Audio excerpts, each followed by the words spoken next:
All right, a very good afternoon to you. Welcome to the program. It's Good Afternoon Ghana. Today is the 18th of August 2025. We have all the news updates coming to you live on Metro TV. Join us from now till 2 p.m. as we bring you the breakdown of all the stories gathered by the news team here on Metro TV. So we will take you through updates coming through from the Nsawam and Pokuase Road that we're told there is a complaint about abandonment. There's a warning of some strike to be embarked on by workers on the road, and there's also government side speaking and talking about work having resumed. What's the clarity on that? Our men are on the ground. They will come through with the reports.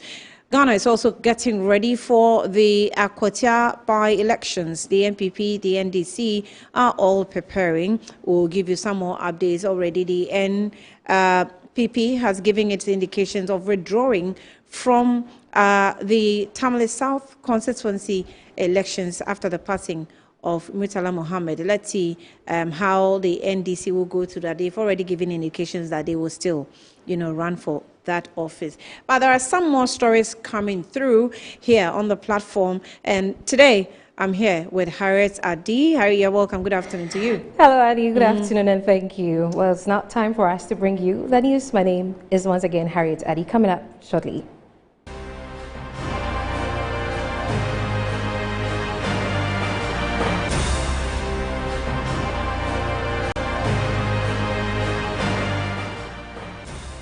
Now, the New Patriotic Party has granted a general amnesty to all members who have been suspended or have pending disciplinary cases.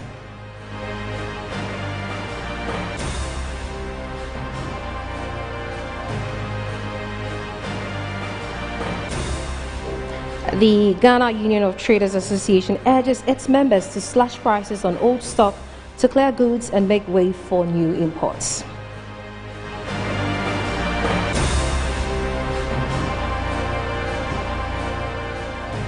Construction resumes on long-stalled Pokuase-Nsawam road project. We will take you to the area in a bit.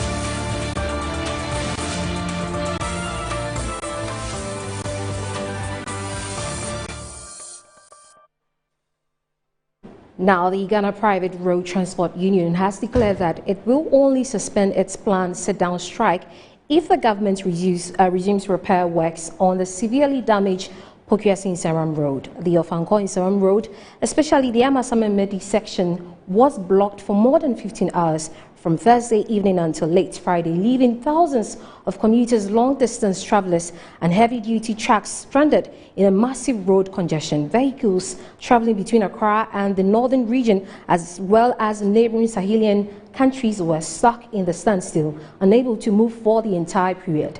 Many local passengers heading towards the Medi stretch were forced to walk from the satellite area or tend to commercial motorbikes, that is Okada, to reach their destination. The Pokuase-Nsawam section of the N6 is a major arterial road serving communities in the Ga West Municipality Assembly, including Pokuase, Amasaman, Medi and Sapiman.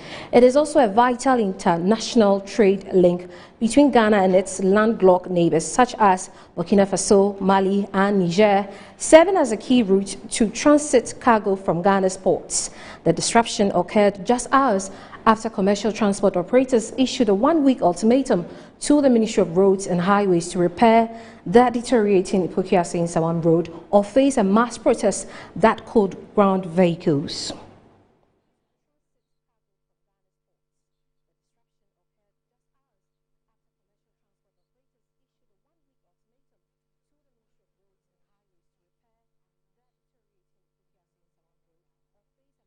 My colleague Danso is joining us from that stretch. Let's see if you can hear us. What do you have for us? What is the report on the ground?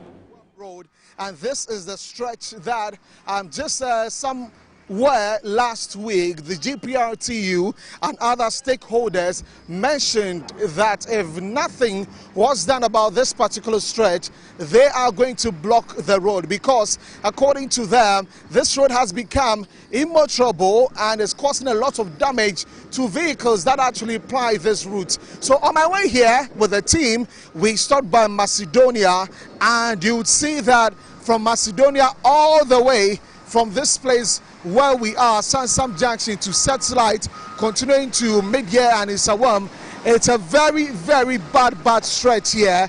And the drivers have been complaining to us, telling us how bad this stretch has been. I inquired from some of the persons who use this road about, when last the contractors of this stretch were here. And I've been told that it's been almost about 4 months since they have been here, and it is only until this ultimatum was given that they are back on here. So on our way also, we saw some of the works ongoing. So you'd see there the Maripoma Enterprise Limited, they are working on the roads on the stretch right now after that particular ultimatum was given by the GPRTU and its stakeholders. So you see that work is ongoing. I've seen a number of trucks going on this particular stretch, trying to make the road at least motorable for the drivers. Of course, on the other side, you would see that there are persons who sell on the sides, but this has become very difficult for them due to the deplorable nature of the road. Many of them have had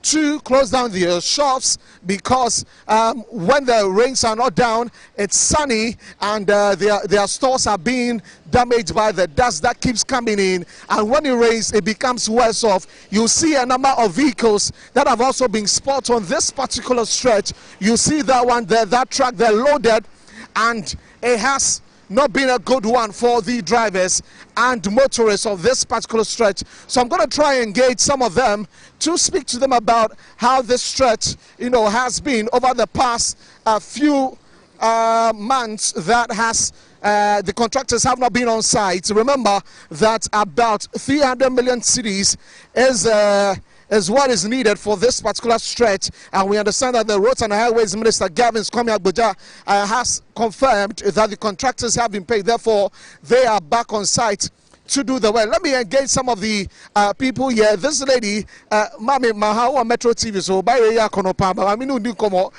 first. Me pato ekwai ye fro say na ekwai wadwen ka say ekwai ne nye. Ekwai dia brapa. And then some me sorry 2 o'clock. Me do Pokuase na ko bo 4. And no me fruka ha ko si Pokuase ansa me ko peka foforo. As a ko Pokuase. Ye bre okwa so. Munye bibi mfa ma ya wai. And ya ba ne o say contractors na ba around. Am for say be 4 months ni o see ha da ye no kre. Me to me nchira say 4 months. Am ba kwa to me nchira say 4 months. Now what affected with business no crepa affected ya pa ya nyina ya wa ha chese ebra ya manage keke se na first ye ton shop owners who are on this particular stretch. Let me move here and speak to this lady also, but of course this is a very, very busy stretch where you have a lot of vehicles coming in. Yeah, speak to this lady also, but of course this is a very, very busy stretch where you have a lot of vehicles coming in to other places, going to the eastern region, the Ashanti region, and parts of the north in this particular country. Let me engage this lady here. Mami Mahawa Metro TV, so you're from say? Yeah, from Amina Mustafa. Amina, ekwai enye. Yeah, ekwai ni de brepa. Into the Abekane say, best champagne for so must start your muye, Mamon Dada. Among to us Pokuase, and Sunday I saw to us Wako. Am I a bray or lorry fit to Yanketing? So if you say, or some dear 5 cities, boy, and I'm quining so my double for a fair no. I'm to me 10 cities, 20 cities. Yeah, bread into your champagne for pa, no motion, no mon my pa. Into say, all call Accra. But once around Macha Unyaka. wo sorry ahomachempo begina kwan we ho a wonya straight card da obia be di adanse wo de making I just offer the short ufa kosi amasamaya na Pokuase enti ye bre amaskatua no so ados enti ye srempenyu for pa mo hwe no mnya kwan ne mae. Amina, that's so Amina is a trader here. She is complaining about the amount that is being charged for fares now because of the poor nature of the road. The rains are coming down right now, and it's going to make it quite difficult for us to get into the road and speak to a number of people. Let's just the Okada riders and engage them on this particular situation here on this street. I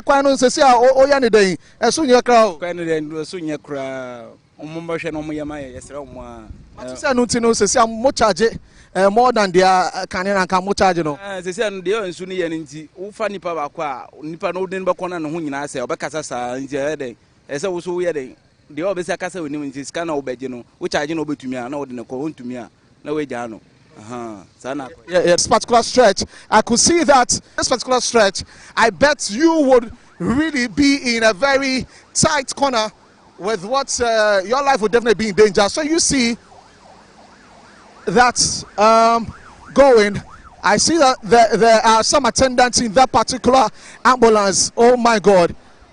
And just look at how slow it is moving because this is very, very sad. I have been using this road for quite a while, and I know how difficult it is. Sometimes you would have to spend about 2 hours, about 3 hours, just from the stretch from Nsawam to Ofankor, and it is very, very difficult for drivers and all motorists on this particular stretch. And we'll also try and speak to the MP for the area to find out, how work is going, what has been the commitment so far with respect to the contractors on site now. There's a gentleman from the contractors. Let me speak to him.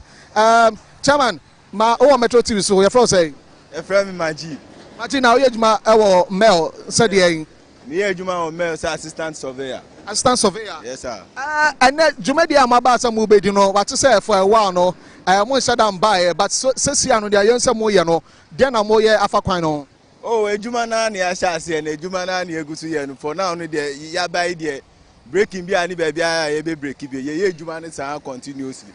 Tina, whom machines be a Jumanano, I shall say, yen breaking coffee, be Abi. And one I did Jumantino, Bianca come out to the a Jumani, the ending of this year, next year, that it be able to, I'm will be whom. Abane Juma or ye or mining. A bit Musaka say, on Crawford back about a driver phone who's Subai, say a quiny baby moya, or moon faho, no mark of anti, say baby ejano, outer lane back or while Matisse, a beak or a bee bano. I don't know, Mono would do home come saying, some betty as I say, and some of Faha, some of Faha. Oh, I'd rather for a general say, baby, and says a can't fan and say can't foul, but. Ube money direction on no few of which you have so baby how ye Jumano on one or better offer. I'd rather see the Yamin can or hard dream pa bay workers in Yan ya nay yan to Basiama or high Jumani de Gusu aye.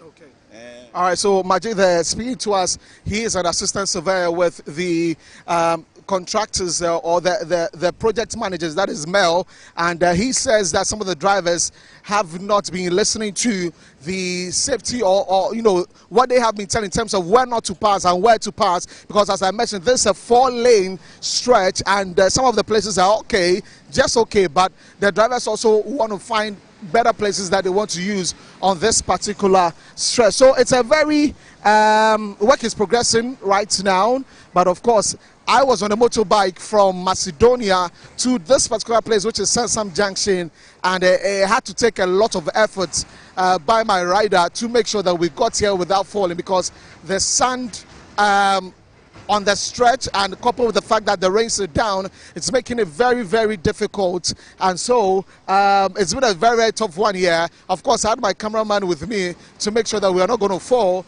but that is the situation on this particular stretch. As I mentioned, we're waiting to speak for the MP, or speak with the MP for Amasaman on what has been done on this particular stretch so far. So, Harriet, we'll get back to you in studio as the rains are coming down, and we'll find somewhere, and definitely when the MP arrives, we'll come back to you and tell you more about what is happening on the Ofankor and Nsawam stretch here.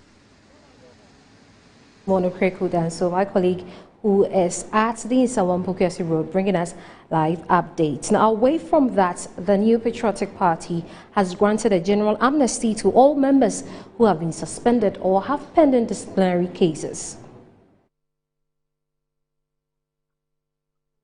In a statement dated August 16, 2025 and signed by the acting national chairman, Mr. Dankwa Smith-Bute, the party said the decision was made during an emergency National Council meeting held on July 25.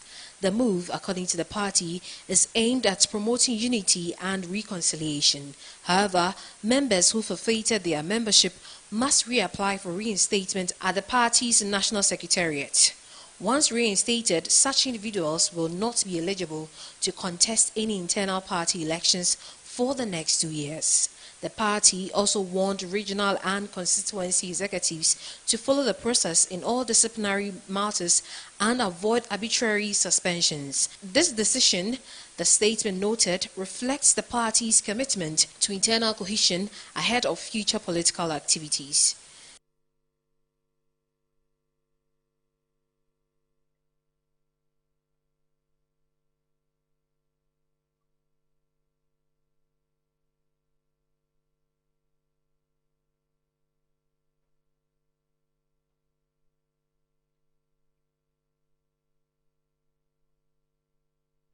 Away from that, the Ghana Union of Traders Association, that is GUTA, has called on its members to slash prices of old stock to make room for new imports, warning that holding on to inflated prices could drive some businesses out of the market. According to the association, the move will unlock capital ease costs on the market and bring relief to consumers. This comes as the 60-day grace period for price adjustment introduced following the cedi's appreciation has expired. GUTA's public relations officer Joseph Paddy explained that price stability has now held more than 8 months, well beyond the usual business cycle, and traders who refuse to adjust may lose out. On May 14, 2025, GUTA and the Association of Ghana Industries, that is the AGI, jointly announced a 60-day window for businesses to adjust prices in line with the cedi's appreciation. The announcement followed a high-level meeting with the Minister for Trade and Industry, Elizabeth Ofosu-Ajare, after public pressure mounted for market prices to reflect the stronger currency.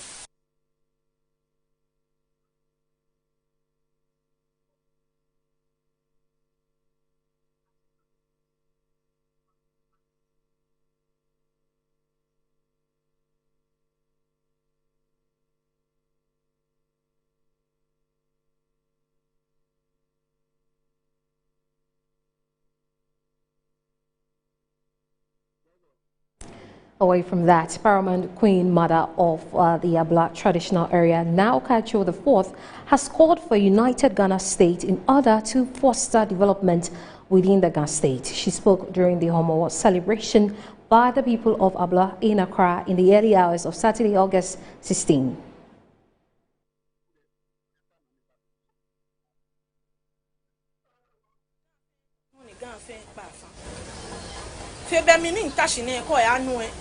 Bekle de na ke wo ake wo na kan no moko e ya no ya ga hia fe hia mi ne hani efe nna ba no ko ntwihwe na ni kle de agi ake wo ba nan chokome ye ga ni ba ni no fe no ne tonton ajaje e ja ke hia na ni nyedumo bi agi he ni ayabula manye ni acho bi ake gbomo anan we meye ni twa aka meji adwe no ni me adwe no ne atomi 2021 February Kebata 2025 ne naka no egbe ya heko kamoko hie shikape atole logo won twihwe na ni diake bonti kwa teshi adamoshi ne no agame ejake ganfe totun ganfe bopo wale ya ni woya agbene don wo mane hwe wa fe oblaye kegbekebi no wo kan for media fu ahie ejake nyani kan spread here e ya shon working for government working for other agencies ni gakanye twi no ni nyewa na ehi message ni yo ke ha Ghana mamonfe ni ameba grace vocation na ejiake nka mewa wo ni efefo wiemu ekoke egbo ejimeni akekula ama ekoji nya media section ekoji mancheme kokome won invite me asante me fante me amefe ameba shi occasion no le ha na efefo ni se akwa je ne ka wo fiole shini nya shi no ne efe tlele ne efe blala dente enwo wo na ne efe wo fo min dada spra fe shi akanye he o mo ka wo mi ni mene nya twa ya dafi ni man koklo menu he mene blofo menu he ka chono no wo na chale wote wo na ni bi shalo isrote ka fita. And in business, World Bank Country Director Robert Taliecho says full enforcement of the tax exemption law and the creation of comprehensive tax expenditure register would enhance transparency and accountability in the country's revenue mobilization. He spoke at the launch of a World Bank report in Accra. Encouragingly, the first half of 2025 saw improvements with a positive primary balance of 1.1% of GDP on a commitment basis, achieved through expenditure rationalization. While the government continues to pursue macroeconomic stability through fiscal consolidation, it is important that this objective does not override the need to maintain spending in strategic areas, particularly those that are aimed at protecting the most vulnerable. Honorable Vice Minister, ladies and gentlemen, balancing fiscal discipline with targeted investments remains essential for safeguarding Ghana's economic stability and ensuring strong social protection. As we consider adjustments to financing, such as resources from the International Development Association, IDA, which is the World Bank's concessional lending window, it is important to recognize that the unique value these funds bring. IDA financing is not only more affordable than domestic borrowing, but it also supports critical development objectives, such as improving electricity metering, smart meters, strengthening safety net payments for Ghana's most vulnerable households, investing in irrigation, and rehabilitating cocoa farms affected by swollen shoot disease to benefit farmers. We note that approximately $200 million USD in available and planned IDA spending has not been realized in the last quarter. As we move forward, continued collaboration and strategic decision-making will be vital to ensure that Ghana's development priorities are advanced while upholding fiscal responsibility. We're taking a quick break. We'll be back with more to stay.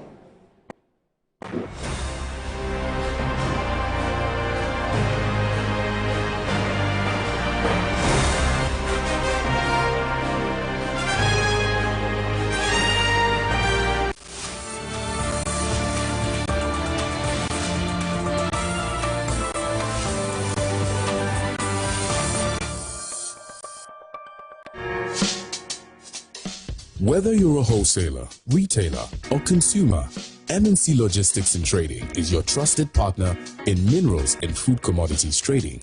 Experience the difference with MNC Logistics and Trading for your commodities trading.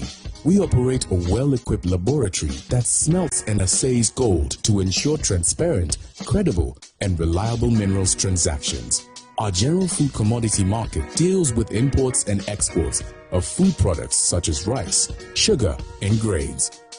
We pride ourselves on delivering products that meet the highest standards of quality and taste.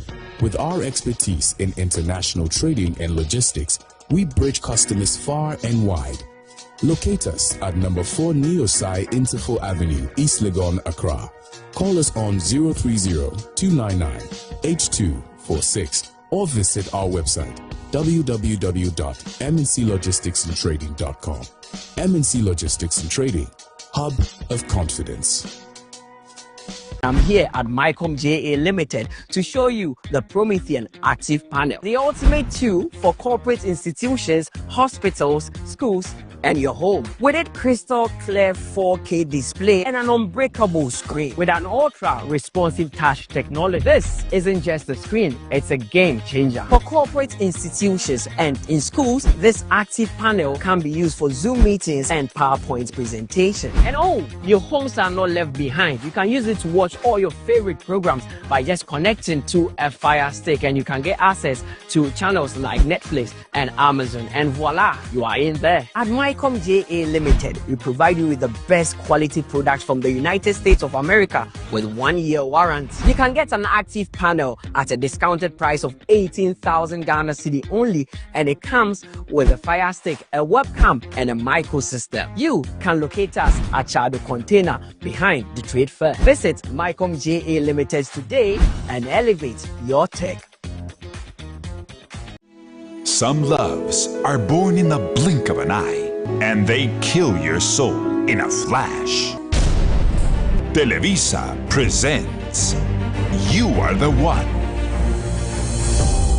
Angela dreams of keeping her promise to be a great doctor and help her people. To Alvaro, ambition is stronger than his dream, and this greed will lead him to commit the worst betrayal to the woman he loves, turning all her dreams into painful disappointments and dangerous consequences. Llevo horas esperando que me contestes, Álvaro. No he sabido nada de ti, te mandé muchos mensajes y no me contestas. Ya te saliste de la terminal. Tal de pagar y poderme salir de esto. Con estas fotos vamos a vender muy, pero muy bien a nuestra minita de oro. ¿Estás novio?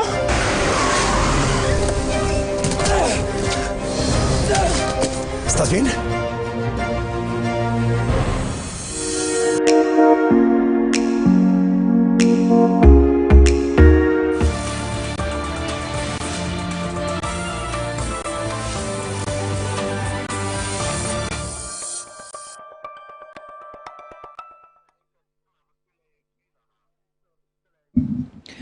Okay, you're welcome back to the program, and thank you, Harriet, for the news updates there. Let's, give you some more extensive view of the stories that have been given to you. We went to Pokuase, and we'll go back there now.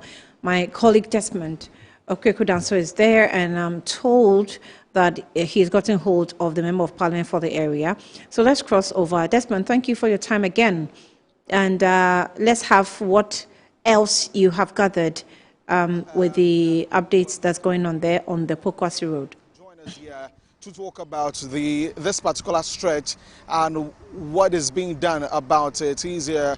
Honorable Sedem Afenyo is the MP for Amasaman. Good afternoon, sir. Thank you very much for joining us on Metro TV. Good afternoon. I am sure that this stretch has been giving you a lot of headache, considering the fact that just last week the GPRT and some other stakeholders mentioned that they're giving a 1-week ultimatum. Since then, what has been some of the steps that have been taken to make sure that that doesn't happen? Well, even before the GPRTU gave the ultimatum, there was once a demonstration on this road. The road minister came in. I was the one who received the petition on behalf of the minister. Okay. I handed the petition over to him. Not too long, he made mention of the fact that monies have been released to the contractor. That was about 2.5 weeks ago. It was only Saturday we saw some work being done on this road. So I can confirm that as I speak, the contractor has been here since Saturday. Sunday, I visited the site, he was here working. This morning, as we can all see, the contractor is on site working. So I believe strongly that by Friday, we will see much improvement on the condition of the road. I mean, some of the issues raised were some payments to the contractor. So are we saying that everything has been settled to him and that once he is come here, they are not leaving the site until work is done? Well, I believe strongly that if the contractor hadn't received money, he wouldn't have come to site. I spoke to him this morning. I spoke to one of the engineers this morning, and he's telling me that if the rains don't disturb, in the next 2 weeks or 3 weeks, we'll see asphalt on this road. Okay. That is what he's told me. And looking at the pace at which work has begun, I'm just coming from Sapema. I saw another group there working, and then here at some Junction, there's another group working. So I believe strongly that if the rains don't disturb, in 2 weeks, as he said, we might see some asphalt on the road. I mean, for you also, and being the MP for the area, knowing how important this stretch is, what would you say to the residents here? Because I have used this stretch a lot of times. So, of course, you have also. But it will take a lot of patience from the residents to say that the government is still working, the contractors are on site. What would you say to them with respect to what you're telling us now, that work has started? So, hopefully, it should be done very soon. I can appreciate their frustration. I equally live here. So I drive on this road to Parliament and back almost every day, yes. So I appreciate their frustration. Sometimes you can't even drive on this road. Drivers coming from Nsawam will have to go and connect through Samsam, through Maira, before they come back to Pokuase. it's not been so easy. We can only apologize to them, and we hope that the contractor will speed up with the construction work. So in 2 weeks, at least we can drive on a smooth road. Have you also had conversations with the GPRTU and all the other stakeholders? Well, I've not spoken to the GPRTU, but the local drivers union, Pokuase-Nsawam, has engaged me, and we've assured them that we hope the situation wouldn't get to the extent where they will have to go on a sit-down strike. And as I can say, timely, the contractor is now back on the road. So we want to believe that the sit-down strike wouldn't come on. Okay. Yeah. I also read that issues about compensation to those who had their buildings, removed because of the construction. How's that going so far? Well, I have received a couple of petitions. A lot of the residents who live by the roadside have brought me their documentations, and I'm trying to connect with the highways and the road minister to see how best they can be compensated. A lot of them have not been compensated as I speak. A lot of them have not been compensated, but I've been assured that as time goes on, they will be paying them in batches. So I believe strongly by end of this year, most of them will have received their compensations. Okay.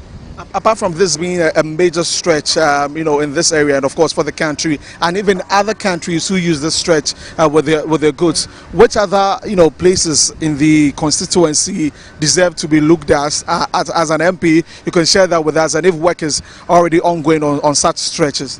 Well, in my constituency, the only good road we have is just about 5% of the total road network. That's about 1,006. I can only boast of 5% of good roads in my constituency. How's that so? Yes, I have a very large constituency. So if you drive past the bypasses of the constituency, none of the road. The only good one we had some time back was Amasaman through Ayikando to Asalaja. Unfortunately, that road is also not in good state now. So I'll plead with government. This one we are pleading. The road network in Amasaman constituency is not a good one, especially with this happening here. A lot of the drivers use inner roads, and the condition of those roads are not in good state. Last week we took time to do a bit of reshaping so that drivers who are avoiding the main road can have a smooth drive on the bypasses. But as I speak to you today, the conditions are back to its former state. I'm just coming from Amasaman. We are still doing the reshaping on some of the bypasses so that those who want to dodge the main road or avoid the main road can have smooth drives. So we are hoping that after this is done, they will consider some of the inner roads to improve upon the road network within the constituency. Well, 5% is just a very bad number. Very, very unfortunate. But looking at this stretch, as we see here, what are we looking at in terms of when it is done? What kind of stretch are we looking at here? So I hear is a 10-lane road, 5 towards Accra, 5 coming to Nsawam. What you can see here, I think this side is ready for asphalting. That is why it's blocked, because the engineer doesn't want people to use this road to get it in a bad state again. Yeah, so this one, according to him, I spoke to him this morning. What he's telling me that this particular one is ready from asphalting from here to Sapeman. So what they want to do is to make sure this side is fixed. Then they can open this way for commuters to use, and then move to the other side of the road and complete it. Okay. Yeah. Did he also mention when everything will be done fully in terms of the completion of project? Well, all he said was that if the rains do not disturb them, within a month we will see much improvement. But he mentioned specifically from Sapema to Samsam. Okay. Yeah. Great. Thank you very much. But just before you go, of course, your residents would want to hear the assurance again from you as the MP for the area with respect to this project, and you're asking for patience from them. Yeah, I can understand the frustration we are all going through. I can understand, but it's already happened. We will only pray that they give us a little patience so the contractor can speed up whatever he's doing to get our road back in good state. It's been frustrating for the past 2-3 months. It's not been easy at all. It's not been easy. I can understand their frustration, but all we can say is we are sorry for the difficulties we have taken them through, and God willing, in the next 1 month we should be smiling.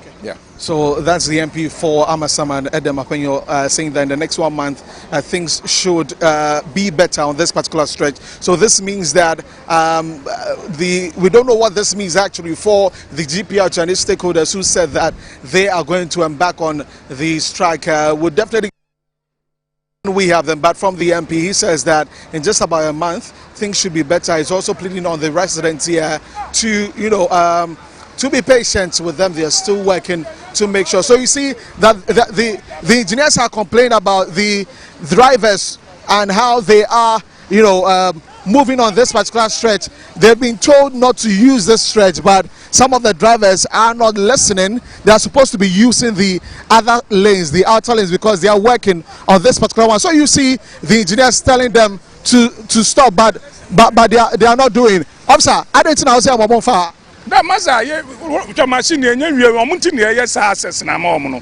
nti ye so omo fa say baby ye nwie no wa na omo fa ye mpese traffic be chi wo kwan so won se oba fiti eva o pobi man ba no won se ye adress o nyina abesi ye starting Saturday no nti ye mpese traffic be chi no obi ko na adwuma wa ye late omunti ne aba no sipiti se gira nsuo mu sa ye adwuma ne sa why Tomanti Mamunti, Namon block is stretch, no. That be a block, baby. Okay. As a baby, I broke, I say no. Okay.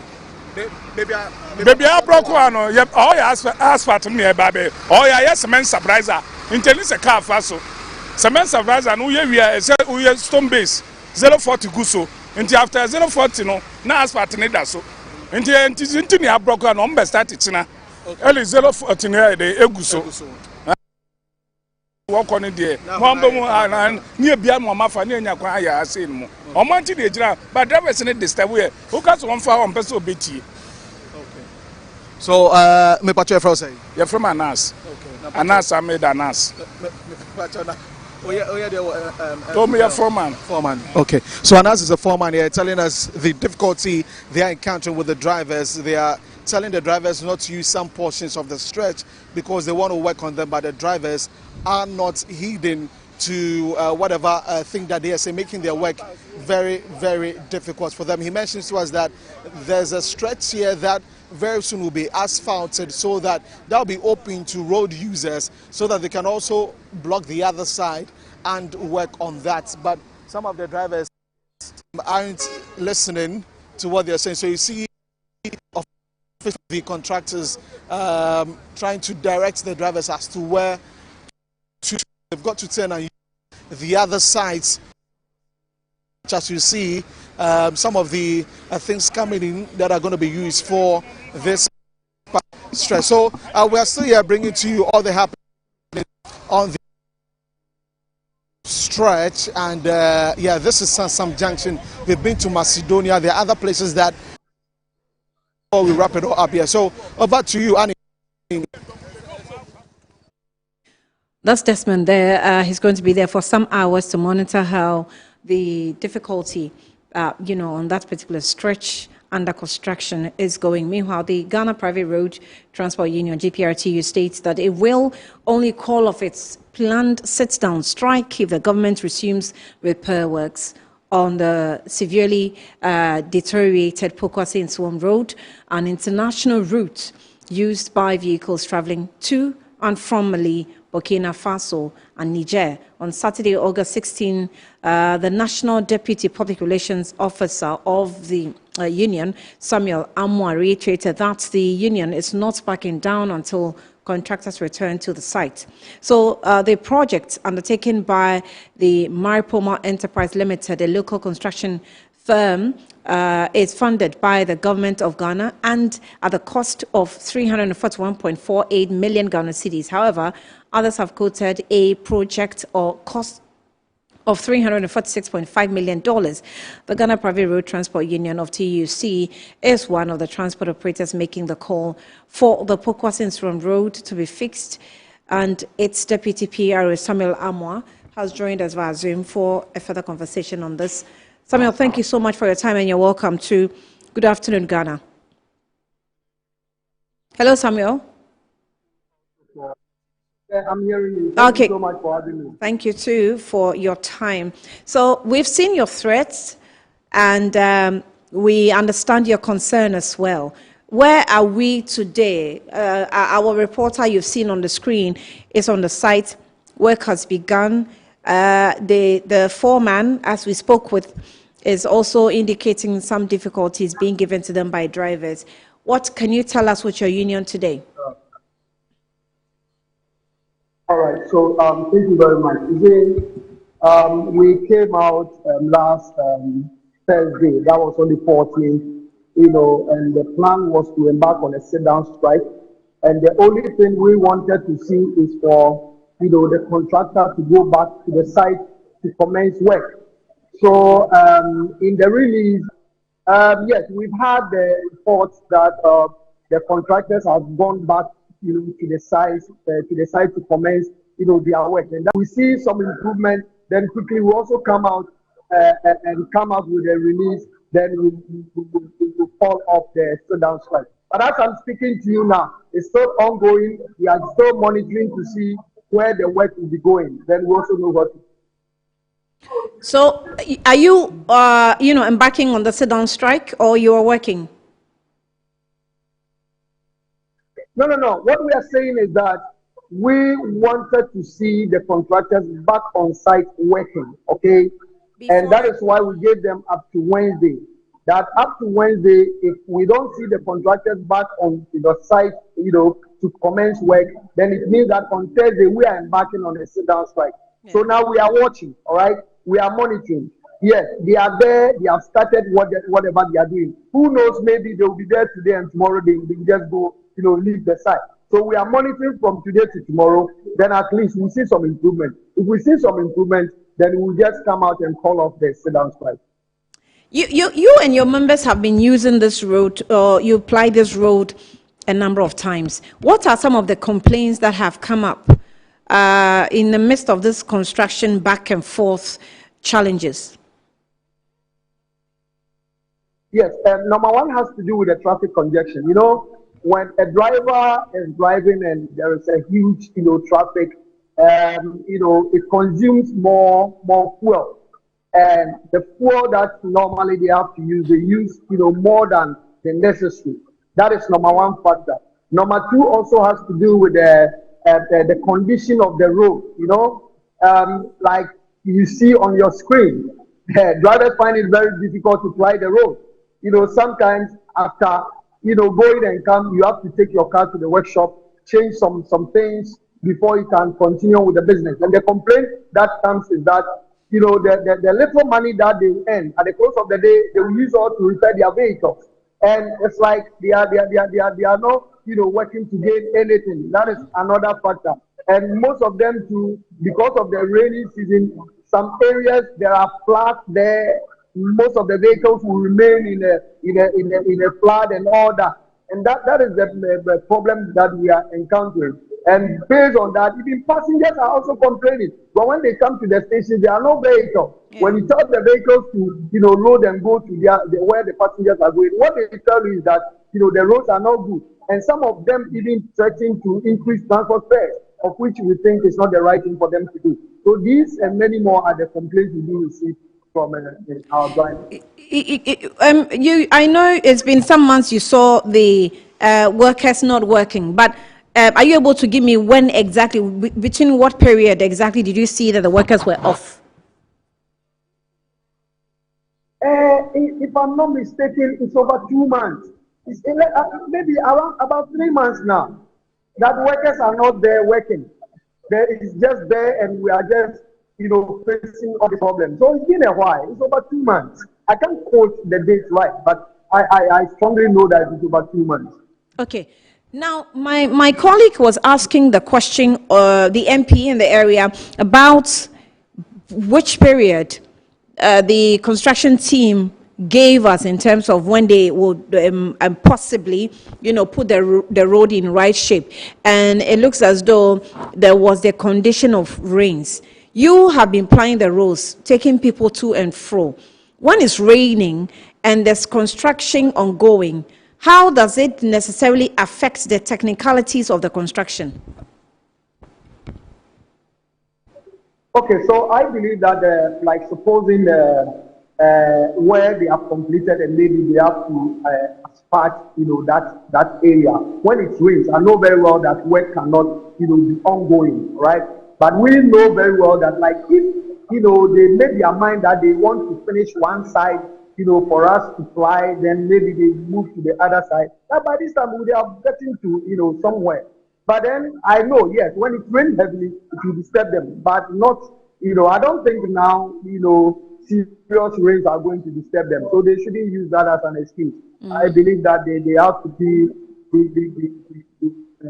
they have to be at the site, then do what they have to do. But when we watched them, we saw that you saw the foreman complaining that they finished one side, to be in a state of usage, and they've directed drivers to use there. But they are not doing that. They are still using, the other side that they've asked for them not to use. I think that's also a bit of inconvenience, no?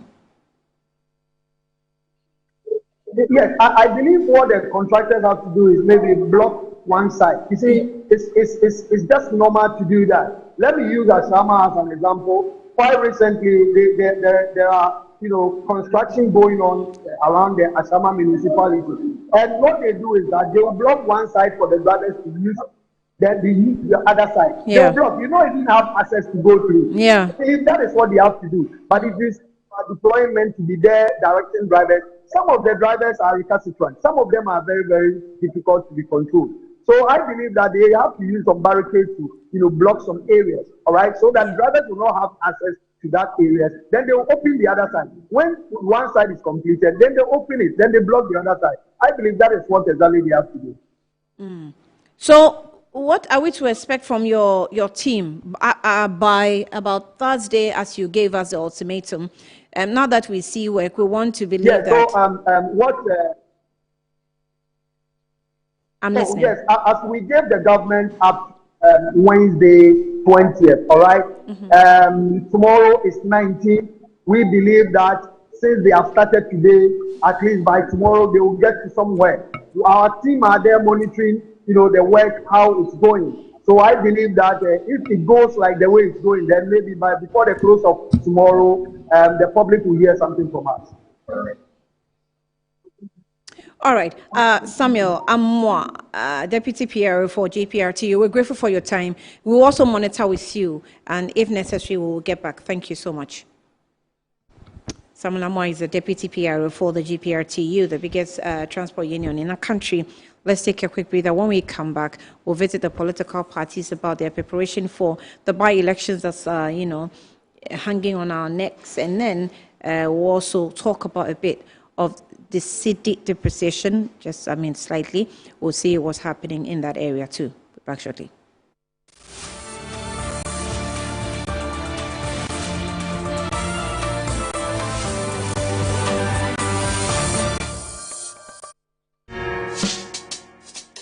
Whether you're a wholesaler, retailer, or consumer, MNC Logistics and Trading is your trusted partner in minerals and food commodities trading. Experience the difference with MNC Logistics and Trading for your commodities trading. We operate a well-equipped laboratory that smelts and assays gold to ensure transparent, credible, and reliable minerals transactions. Our general food commodity market deals with imports and exports of food products such as rice, sugar, and grains. We pride ourselves on delivering products that meet the highest standards of quality and taste. With our expertise in international trading and logistics, we bridge customers far and wide. Locate us at number 4 Neosai Interfo Avenue, East Legon, Accra. Call us on 030-299-8246 or visit our website www.mnclogisticsandtrading.com. MNC Logistics and Trading, hub of confidence. I'm a branch manager. Of course, I accept only quality and affordable printed souvenirs for my promotional campaigns. I'm the head of academic affairs of a very important institution in Ghana. Of course, we only deal with quality, reliable printing companies for our institution's printing materials. I'm talking about appointed time printing. Appointed Time Printings. We take pride in our extensive print scope that transform your ideas into captivating visual masterpieces. We delve into the core objectives and vision of each print project. Precision printing is at the heart of our printing process as we meet your tight deadlines. Our rigorous inspections, color verification, and overall printing excellence are assured. 20 years of printing excellence. It's always a pleasure working with you to create a vibrant, dazzling printing experience that gives you a masterpiece. Appointed Time Printing, your world of quality and affordable printing.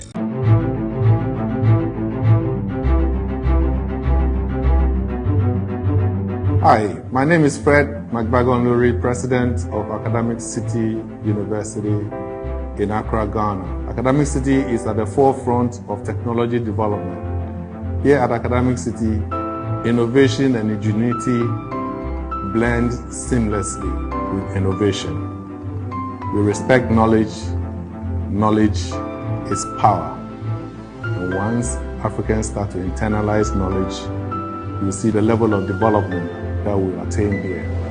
The Tycoon Africa Conference is a convergence of influencers and professionals from across the continent, folks that are interested in marketing and ICT.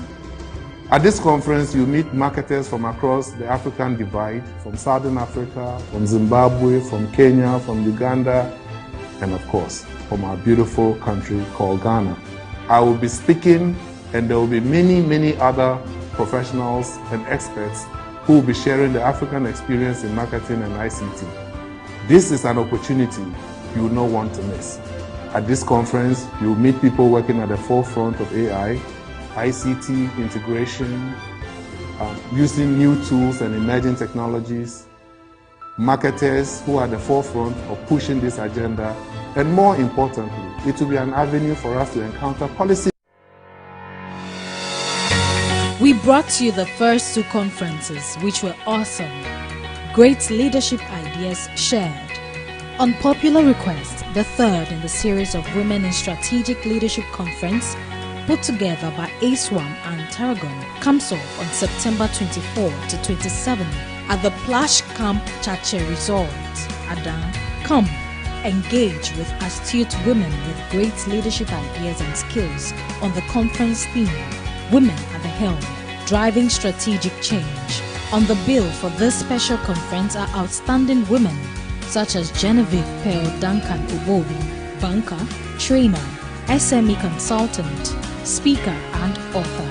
Miss AC Mills Robertson, Director of Inclusive Banking at Fidelity Bank Ghana, and Mrs. Augustina Atkinson Dadebo, Counseling Psychologist and Assistant Registrar, UPSA. Do call 059-205-2286 or 024-403-5731. Come and let's advance women in leadership while creating a supportive community as well as empower women in leadership.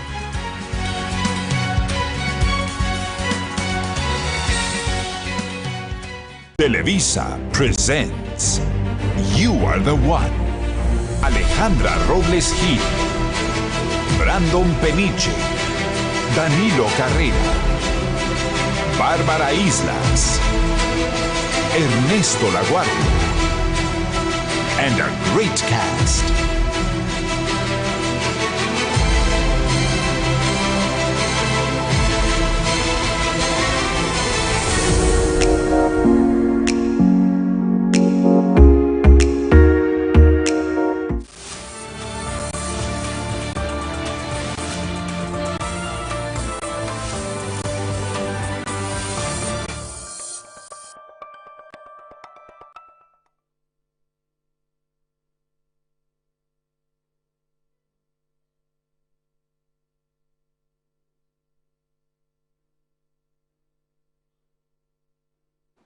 Amnesty.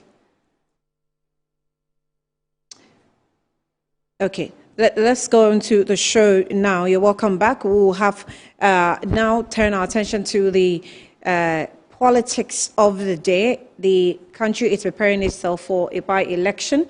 So on your screen is amnesty and adherence to party disciplinary protocol. And the statement is a release from the MPP. I bring you warm greetings from the National Secretariat of the party. I write to inform you that the National Council, at its emergency meeting held on Friday, July 25, 2025, resolved in its interest of unity and conciliation to grant a general amnesty to all party members who have been suspended or whose disciplinary cases are currently pending before the appropriate judiciary bodies. And it says that we hereby serve notice that this directive lifts all such suspensions and waives any ongoing proceedings against affected members. And then we also say that members who have forfeited their membership are required to submit their reinstatement. You shall, oh no, I think I jumped a line, to submit a formal application to the National Secretariat for the reinstatement. Upon the reinstatement, you shall also remain eligible, to contest any internal party election until a mandatory 2-year period has elapsed. Now, this measures reflects the party's unwavering commitment to fostering internal cohesion, strengthening solidarity, and preparation collectively for the political tasks ahead. In view of this resolution, party leadership at all levels is hereby strongly advised to refrain from any arbitrary suspension of members. All disciplinary matters must be handled solely in accordance with the procedures and principles and due process provision expressively enshrined in the party's constitution. The National Secretariat, let me read from here and see if I'll see. The National Secretariat requests your full compliance with this directive. We count on your cooperation.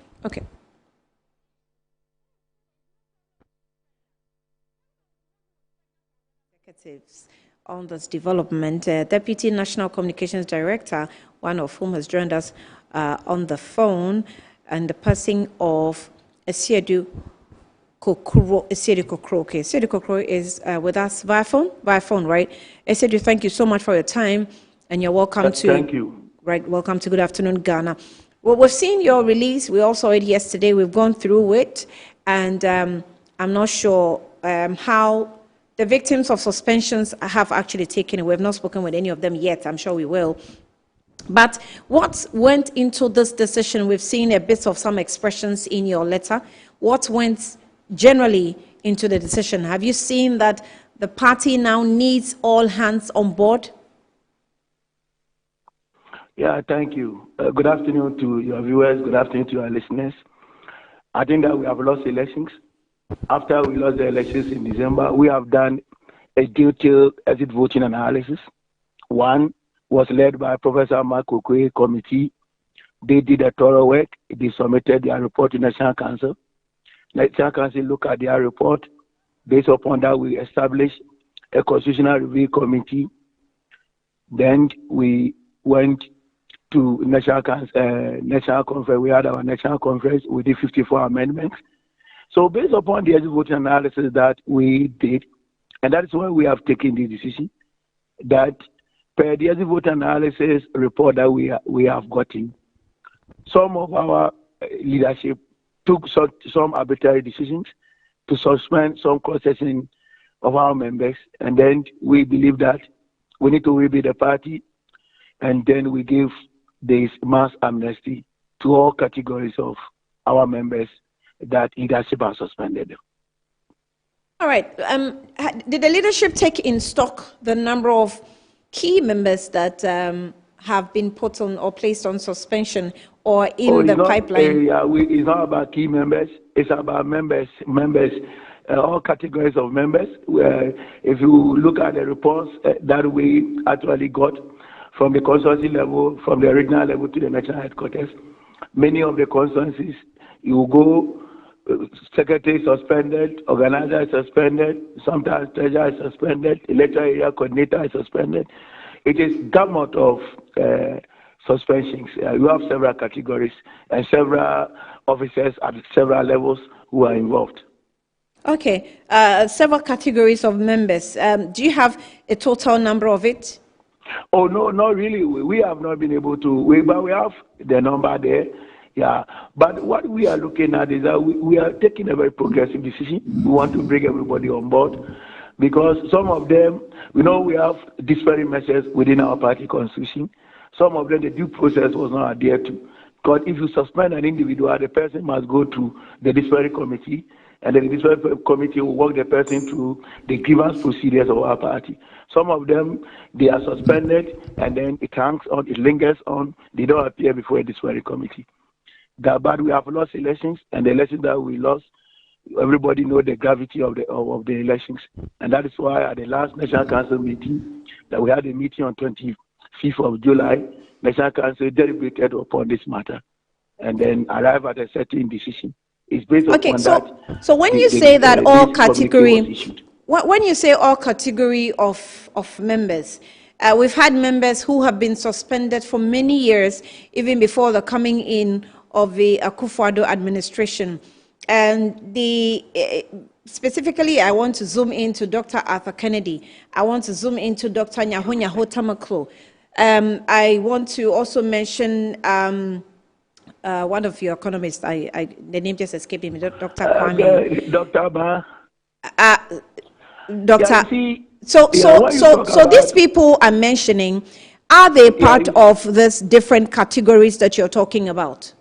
You see, when you talk about Yahota Makro, Dr. Yahota Makro, you are talking about Arthur Kennedy, you are talking about Dr. Ba. These are strong outlier cases of the party. A strong outlier. Why is it strong outlier? I'm sorry, you said they are outliers? I'm saying that they are strong outliers of the suspension. Strong outliers. When I say strong outliers, they have had the party. They have had the party in several ways. They believe that we can win elections, a whole lot of things for them. But we are going forward. So we said that we have issued statement to that effect. And it's an amnesty, it's a broad amnesty. But we have certain categories that, as you have indicated, that the suspension, now that we have given amnesty, obviously they will come on board, but we want them to actually align, not exhibiting anti-party behavior. Because the individuals that you have just talked about them, day by day, are running the party now. So notwithstanding that we have issued this communique, every day, they are not actually portraying that they want us to form government in the distant future. You understand? But this amnesty is a popular decision that we have strong core members of our party that we believe that if they get the opportunity, this amnesty will give them the opportunity to join the party at the constituency level, at the regional level. They will be able to make a big difference for us. For Arthur Kennedy, who is in America and always ranking, he has his own matter. Fine, we have given amnesty, but I'm saying that Arthur Kennedy, Dr. Nyawota Tamakro, Dr. Ba, for them, it's a strong outlier case that we shall be looking at it in a distant future. So they are special cases. Yeah, that's why I've used the word outlier for them. For them, it's a special case that we'll look at. But we are looking at constituency suspensions, regional suspensions that has taken place. That we believe that some of them did not actually adhere to the internal party grievance procedures. And that is why we want to bring everybody on board. That's why we have given this amnesty. Remember, we have a presidential elections pending. Some of them are constituency officers. They need to get amnesty, at least when they get opportunity to vote, to actually re-energize them to join and come and help us. My dear sister, losing an elections is not an event. It's a process. Although it's one day that we go and queue to vote, but forming an opinion, it takes time for people to form an opinion. So we believe that some of these suspensions at some constituencies that we should have won, our traditional seats that we should have won, we lost because of these seeming things that happen, suspensions. For instance, our traditional seat in Sunyai, we lost it because of some these difficulties. I can list some of them. So that's why at the National Council meeting that we had on 25th of July, we decided that we will give an amnesty that people will come on board, and then we have pardoned everybody to be of good behavior, and then we move forward. Subsequent to that, if you go contrary to the party constitution, we subject you to the grievance procedures within the ambit of the party constitution. Hello? Yes, I'm sorry, my mic was off. I want to believe the granting of this amnesty is because you're trying to marshal everybody around to bring a stronger base, to prepare the party properly for the next election or the next work that you'll be getting yourselves into. But these persons that you describe as their case as outliers, they are also very strong individuals that adds to the value of the party. So as much as you want to consider the party executives, they must also be your immediate point of call. They mentioned a lot of factors that they are not happy with.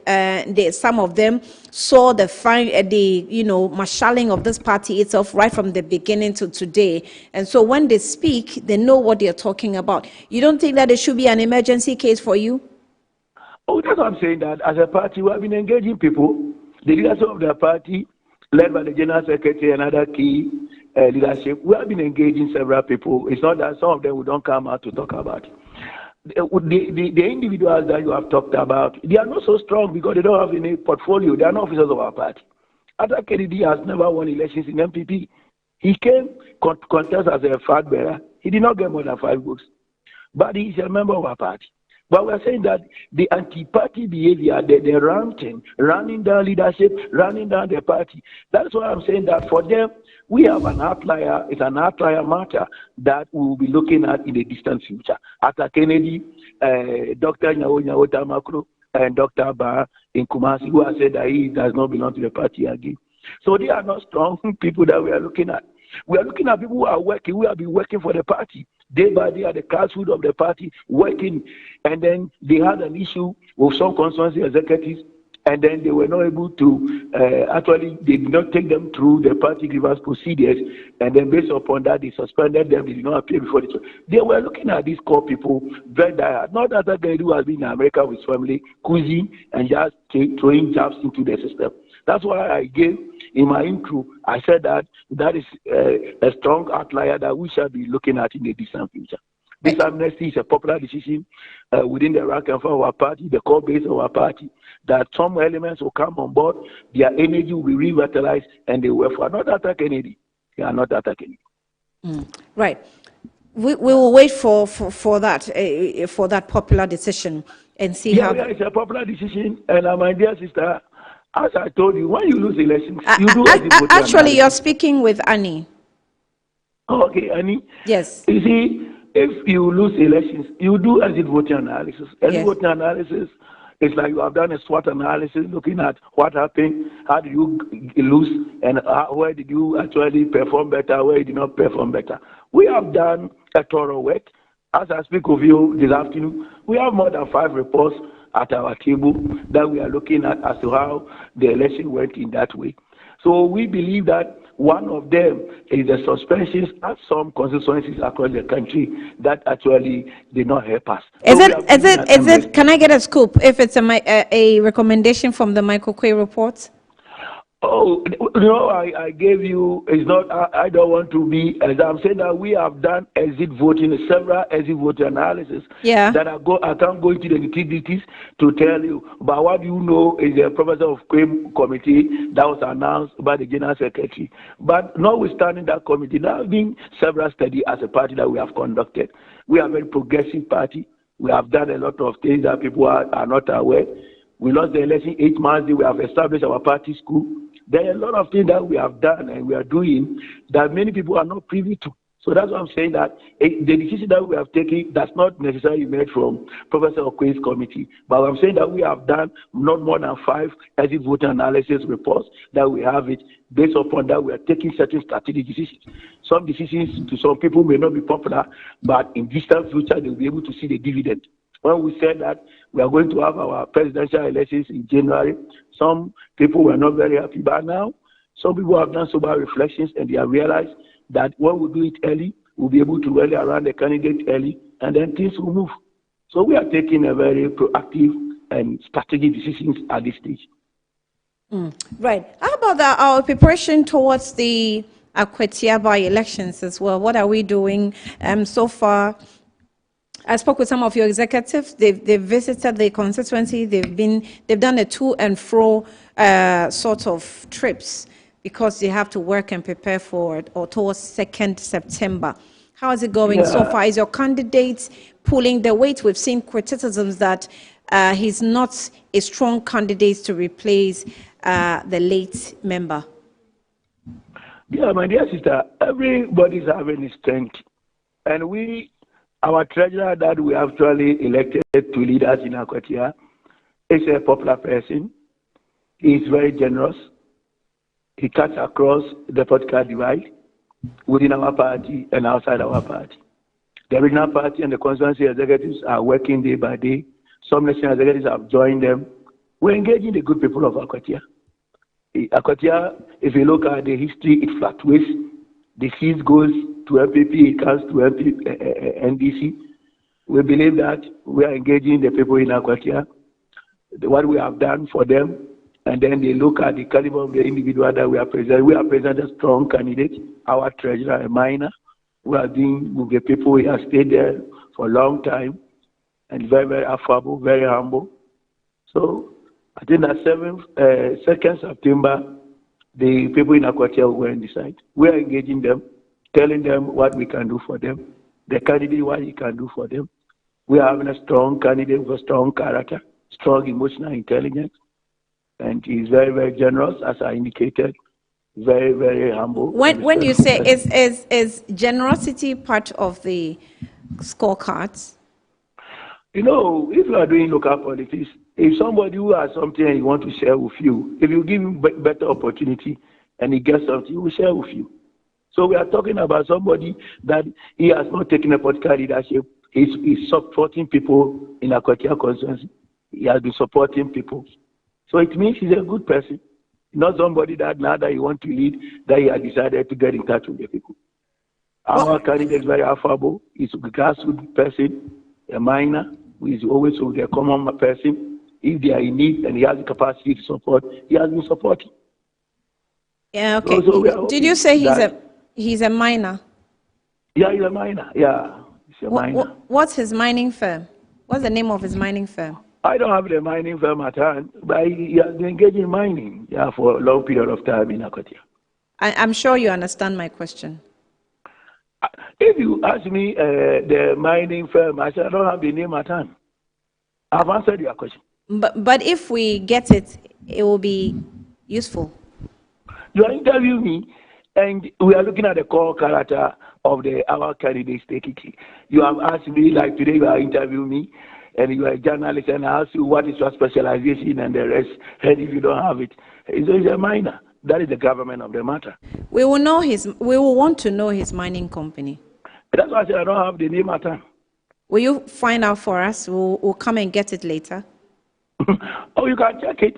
It's a public figure now. You can just Google his name, his profile will come, and you get other information you need. But for me, that you are interviewing this afternoon, I don't have the name at hand.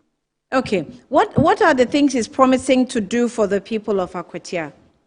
Or you are promising to do for the people? To lead is to serve. You want to serve the people of Akwatia. Yeah. The challenges that they are facing in Akwatia, you want to come and serve. And that's why I'm saying that he has been at the forefront assisting people in several dimensions. So you want to come and serve. The bottom line is service. You want to come and serve. And he has demonstrated the needed capacity to be able to serve. Yeah. Because prior to leading us in the consortium, he was a treasurer. And you know the attributes that come with somebody who is a consortium treasurer. We understand. He's a very hard-working young man, a business young man, as I've indicated in my earlier presentation. So he's telling them what he can do. The one that he has the capacity as a member of parliament to do is telling them. Some of them, central government need to come in and assist. If we talk about road infrastructure and the rest. But what is the core business of a member of parliament? The core business of a member of parliament is to be a lobbyist, to lobby developmental projects and to engineer projects and to lead the people very well, to attract not necessarily developmental projects, to lead in a several directions.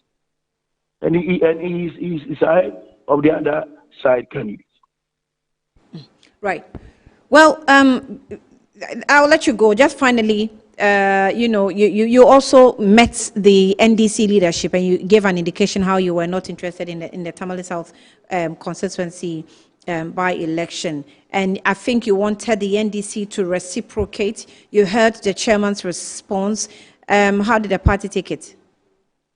Yeah, for we, the MPP, we believe that what has happened to the nation is so sad. It has never happened before.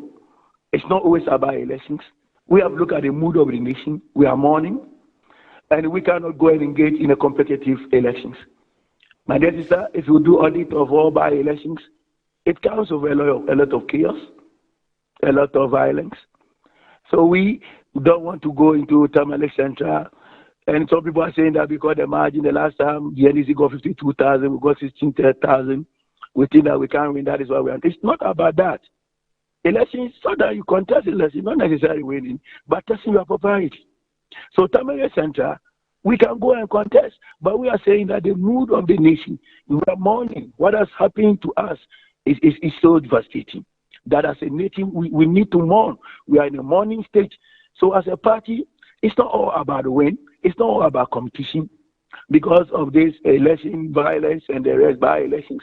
And let me also take this opportunity to talk about the Akwatia matter because there's the Akwatia, when we had some by election, it wasn't easy at all. I want to take this opportunity to call on the IGP that we should use the state security very well. We should not allow macho men to come and then overpower state security as what happened in Abelkumanov. The state security must be in charge, ensure that there's sanity. They ensure that there's sanity. We can't sit aloof and allow macho people to overpower state security. It's not good for us. 32 years, more than 32 years of our democracy. And my dear sister, we go to every by-election, violence. Security officials will stand aloof and they can't do anything. We cannot. And I tell you, I want to take this opportunity to call on our revered IGP, Christian Yewonu, that this by-election is a test case for him as an IGP. That he must be able to take control. The Christian Council of Ghana has been engaging the political parties. Recently, the board of the Peace Council engaged our leadership. We told them our peace of mind. Well, we believe that together we can be able to deepen this democracy. This democracy must give hope. We can be practicing democracy more than 33 years, and we are retrogressing in many endeavors. Every by-election, there's chaos. Every by-election, there's chaos. And then we have state security. We have the national security architecture, and now many elements who are portraying themselves as members of national security with questionable characters. So we have made our point clear. We are calling on the IGP and all the Minister of Interior, who is the caretaker, Minister of the National Security Architecture, for them to ensure that there's peace and harmony. So the NDC, for them, they will contest in Akwatia. We cannot tell them what to do, but we as a party, MPP, we have looked at the mood of the nation, and we believe that we cannot have a competitive election in Tamale. So that is it. For Akwatia, we are preparing and engaging the people there. So we are waiting. 2nd September, there will be peace and tranquility within the environment so that the voters can come out to vote. So we are telling the IGP, people are going there with a lot of things. They should gather intelligence. Security without intelligence is insecurity. So the IGP, I know that they are on the ground. They should gather proper security intelligence. So when you have strong intelligence, you can be able to decapacitate any insecurity that may manifest. So we are hoping that the state security will give us strong security that the voters can come out to vote. They will not be intimidated as it happened in Abrikumanov, where they were intimidated. About more than 3,000 macho men overpowered the state security there. It was so bad. Former ministers of state were attacked. As of now, they have not arrested anybody. They have not prosecuted anybody. But now, we are arresting social media influencers. Sir Obama, who just put on people holding guns in Nanton, northern region, he was arrested, put before court. They should give him bail. As I speak with you this afternoon, Sir Obama is still in the police custody, which is not good for the nation. And I know that the IGP want to punish Sir Obama because Obama has been on the neck of the new IGP. That violence and crime is increasing, so he should up his game. And then based upon that, this woman was picked up, that he has communicated something that is not good. But there's a source. There's a cyber security outfit of the national security architecture that they can look at the source of the information. So the information did not originate from Sir Obama. He saw it and then he reasked it that authorities may look at it. But because he has been tough on the new IGP, the crime rate is increasing, he must be proactive. And then they want to punish him. But you appreciate because you're a party executive. I know you appreciate the dangers and the consequences of sharing information of that nature. Yeah, I understand. You know what the law says about sharing of such information. I'm not naive of the law, but my dear sister, the information that the young man, Sir Obama, put on the social media, he is not the source. He saw it, and then he just is like a whistleblower. To me, Sir Obama is a whistleblower, that he has seen something, that he has showcased it. I'm telling you, the national security, they have the means to get to the source of that video. I'm telling you, my dear sister. If really they don't want to, it's not a strategy to punish the young man. Infantry comedy is still in custody. My dear sister. But meanwhile, macho people who attack former Minister of State, How I was beaten by macho men, vigilante elements. They have not been able to be, they have not apprehended them. Nobody is in custody. They have not placed them at the law courts. But these young social media guys, see how they are using bulldozer to kill mosquito. So Obama is a young man who is not a security threat to the nation. Very young man, very intelligent social media guy, doing great advocacy for our democracy. We cannot use political power and the strategy to intimidate young men who want to deepen our democracy. This strategy will cow many elements, not to show interest in this democracy. My dear sister, this 33 years, things are not so good. You are in Accra, but I don't know whether you have been more conscious and vigilant. Look at the taxi drivers. Now they are posting the president of Burkina, the young man speaker, Tawari, at their back. As I speak with you, they have allowed a comedian, an actor, to do a video mimic that Tawari, somebody who have gone to remove a constitutional government in Burkina Faso. And people are celebrating that element in Ghana.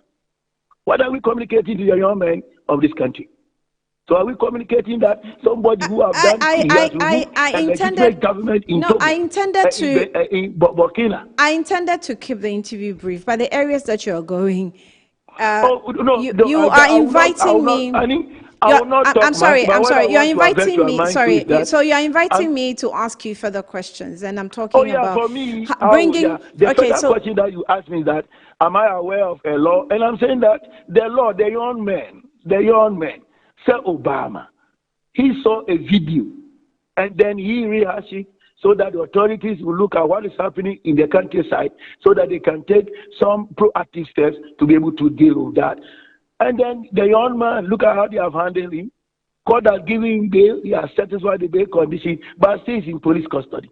Because he has been hard on the new IGP. Okay. They want to punish him small. Okay, but Mr. Kokuro, if you see a video of that nature, what Sir Obama actually shared, and you think it's alarming, what would you have done with that video? That is why I told you something, my dear sister, that security without intelligence is insecurity.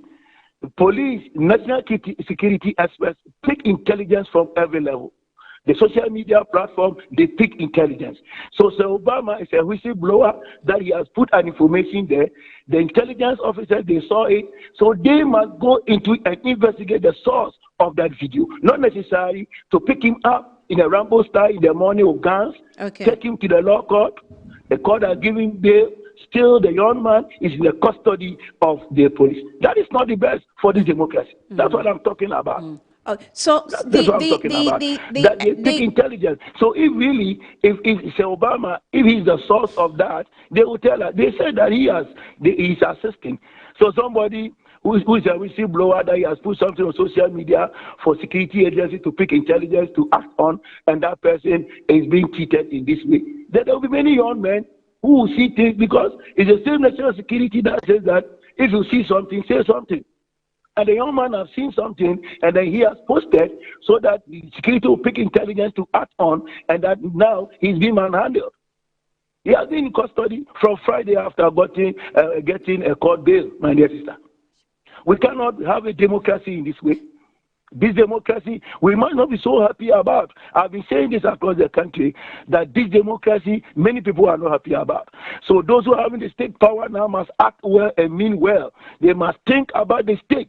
Although some are aligned with the new government, I don't have issue when security my production senior officers are aligned, but they must think about the state. As we speak, Mr. Kokoro, as we speak about Obama, my production team has picked some sort of intel that Sir Obama Pokuase has been released. I'm not sure you have the information yet. Released when, my dear sister? This morning you was there. So released this afternoon. You should be specific. Yes, just this afternoon. Hey, so what I'm communicating a factual information. That this morning he was in the custody of the police. While meanwhile, a court has given him the Friday.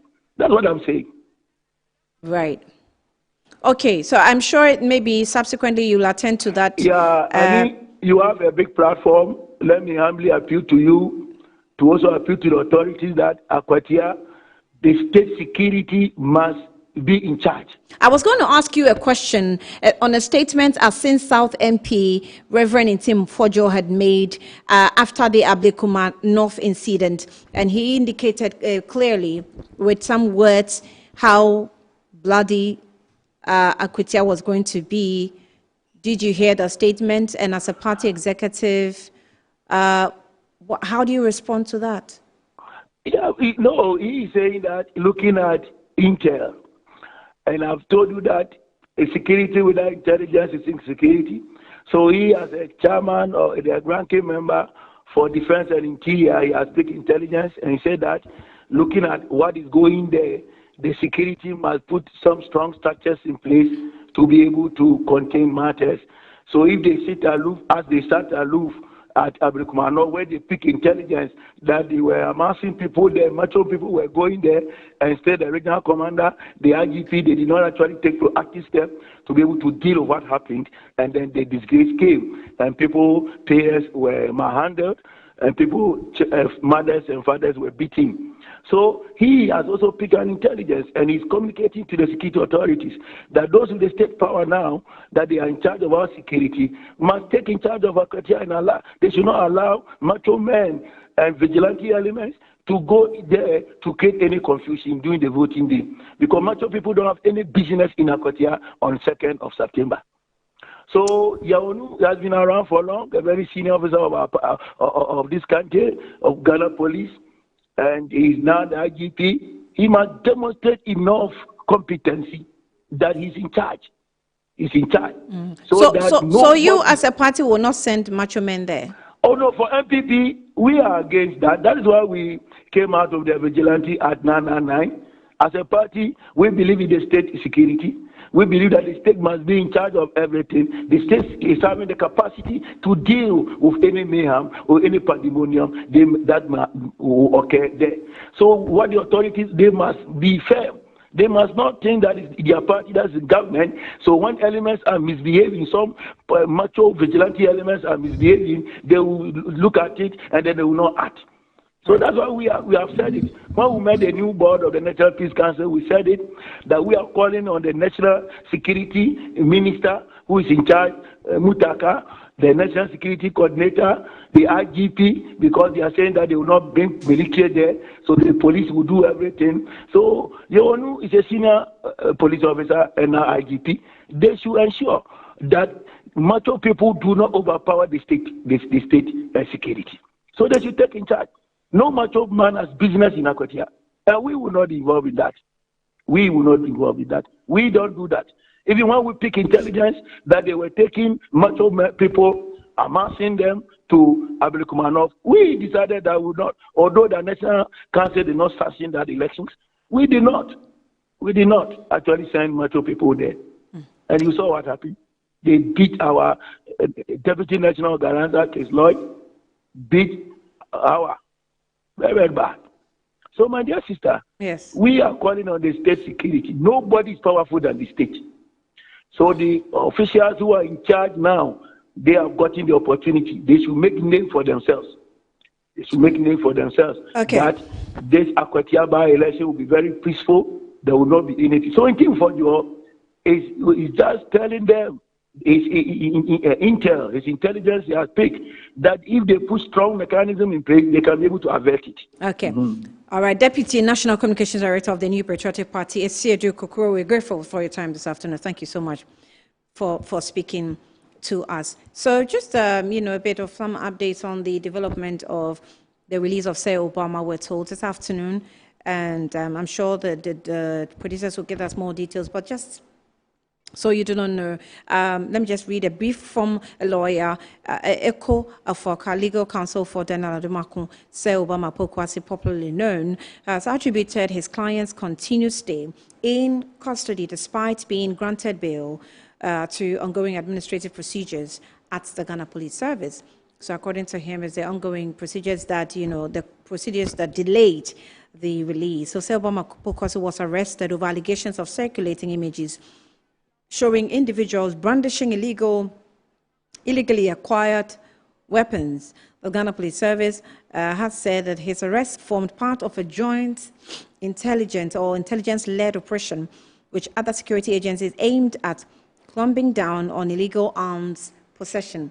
Now, speaking on Channel O, on Friday, the legal counsel, Enoch Afaka, explained that the process of verifying sureties was still underway. Mr. Afakwa also pointed out that part of the delay was due to the absence of some key CID officials who were supposed to have been present during this process, who had joined the state funeral for the 8 officials who died on the 6th of August 2025 in a helicopter crash. And so that all contributed to the delay. So he says that there's a need for written communication between the police authorities and said institutions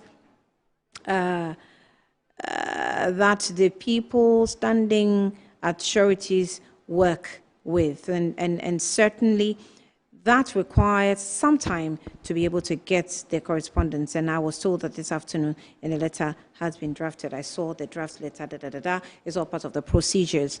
But this afternoon, the latest we're receiving is that Say Obama Pokuase has been released. His name actually is Daniel Adumakun. So we'll get you some more details, or as they unfold, the Metro News will bring all that to you. But let's go on to the phone lines again and speak with Tanko Computer, who is the Deputy Director of Elections for the NDC. He's joined us also via phone or Zoom. Is it via phone? Hello, Tanko. Hello, Annie. Yes, good afternoon, sir. Thank you for your time. You're welcome to Good Afternoon, Ghana. Good afternoon. Let me say good afternoon to you and your cherished viewers. It is well. Right. And I hope your office is also doing well. Condolences to you again yesterday. Saturday, the nation did a national final funeral rite for the gallant 8. I hope you're moving on properly after that. Very well. Yeah, we are on course. We have picked up the pieces together, and then we are better now. Yesterday, we had the Thanksgiving service at the Christ the King Church, and then we've given them the fitting burial and prayer for their soul to rest. We are on course. Okay. So that brings us to your main man who was leading you in every election activities you've lost, Dr. Maniboma in email. No, I'm referring to. Now, I'm sure the honors lies on you a lot because you have worked closely with him and other persons. So we're looking at how you're making ready or preparing to go to Akwetia. We also told that there was already the plan or the strategy outlined before his passing. And how's the party preparing towards Akwetia? Very well. On the day he left us, I mean, we had a meeting with him over Akwetia. He has put the plan together, the strategy together with us in the very morning before he embarked on the trip. Unfortunately, he lost his life along the line. I mean, in the action. He had already given us the strategy, the plan, and then so we wanted to give him a befitting burial and his colleagues, after which we will roll out this plan, the strategy he gave us. So for now, we have started. I can assure you we are in full swing with my other colleagues in the directorate. We are working in tandem to make sure that the strategy he gave us, we are going to implement this to the fullest. My other colleague is already in the field, handling some other sector of the election. We are working closely to make sure that we defeat MPP to his glory, and we are going to do the same. We are preparing seriously towards the elections. Our teams are ready, our strategy, everything, our blueprint as to how to come back to the election, everything is set, and we are good to go. So, well, I've just spoken with the NPP Deputy Communications Director, who has also indicated how the Ablekuma North went, and so they were throwing all warnings. I cited Reverend Tim Fojo, I seen some of the MP's comments that if this is how Ablekuma North actually went, then it means that you should prepare for Akwetia. It's going to be bloody, boot for boot, and stuff like that, or talks like that. I know that we're still in a morning state, but are you going to go to Akwetia with macho men? Annie, we have our plan, our strategy to win the seat. We don't use macho men in our strategy. We are using the brain strategy. We have very good plan for the election. We used it severally in 2024. We didn't use macho men to win 2024 elections. We didn't use macho men to win Ablekuma North recently. I mean, we don't use macho men in our game plan. I can assure you that we are ready to abide by the state security. In fact, indeed, tomorrow we are meeting the police. They've invited us to have a meeting with them over a plan for Akwetia. We are interested in peace. We are a peace-loving political party. We will go by the dictates of the Ghana Police Service and other security agents. Whoever want to foment trouble, said group will be dealt with. We are not there to misbehave and all that. We are there to make a choice. And the good people of Akwetia, they are ready to vote for NDC because they want development. But how Akomsin did not appear to foment trouble, and the persons who pounced on her, I'm not sure who sent them, but you were the party in government. You are the party in government. You are in charge of security. Anybody that has gone to an election scene will make sure, or the authorities will make sure, will not foment trouble. I'm not sure if Hawa Kumsin was there and was posing trouble. Hawa Kumsin went there with premeditated troublemaking mind. She went there with pepper spray in her bag. What was her intention of carrying pepper spray to an election? This pepper spray arguments, are they saying that the guys who pounced on her, they got angry after seeing the pepper spray? That is what I'm saying, that if you are going to a by-election and you arm yourself with offensive weapons, it means you already have a premeditated mind towards what you are intending going to do. Not necessarily. Not necessarily. With any weapon. I have done elections since 1992 up to now, and I've never visited any election processes with any arm or any tool that will hit anybody, because I don't have that in my mind. So if somebody is planning, and then in your planning to go for an election, you take offensive weapon. Do you know that pepper spray is described as one of the offensive weapons which is not allowed? And yet she was carrying things like that. To the extent she was even spraying it to people. So it is the security that obviously failed because the parameters. I'm sorry, the parameters in which she entered was an enclave that was locked. It was a school or a church for that matter, and it was locked. So you have to go through a gate. It means that you have to be searched. So if security failed in their search, it won't be her fault if she's carrying any protective arm. Well, Annie, that's why I'm saying that the security agents will now up their game because she's a former minister, a former MP. That respect has been accorded to her, but she violated that respect. So if you violate such a respect, and the next time they start searching everybody there, searching senior officers, and then they will come and be crying that why should they be subjected to search? Because they violated that kind of distance. And I'm saying that so long as we went there, none of our officers carried any offensive weapon at that place. And I'm saying that that is not part of NEC. We are not noted for that. But these people, they only have premeditated mind. And it was executed there. And so they are not talking of macho men and that, because if you don't have that premeditated mind, why will you be carrying offensive weapons in your back and all that when you are visiting polling stations? And we are saying that this time, people should not think that they will get away with that one. The state security will not allow it. We want peaceful election. The people want a representation. Don't bring your hoodlums and they'll come there and want to foment trouble. We are telling them, we, as for the NDC, we are not noted for that. And we are not going that path. We are telling them, if they want to foment trouble, the state security will deal with them. In any case, we are meeting them tomorrow. We will listen to their program, their activities that they want us to go through. We will abide by it, and we'll make sure that everybody should fall in line. So okay. When you say you're meeting them tomorrow, you're meeting who? The security agencies? Yes, the Ghana police. Okay, you as in who? The party? The parties, the contesting party for Akotia. The NDC, of course, we are filed a candidate, and I know NPP have also filed a candidate. So, in fact, those contesting they'll meet us, and then we'll look at it, so that we all agree to the parameters as how to go about the security details for that area. Right. So what will you do as a government about the threat of it will be bloody in Akwatia? And they won't be bloody. I can assure you, it will not be bloody, it will be peaceful. Anybody who wants to bring trouble there, we will make sure that the security will give him trouble before the election day. You will even have the luxury to bring your trouble to that place. You will be stopped. We will purge you.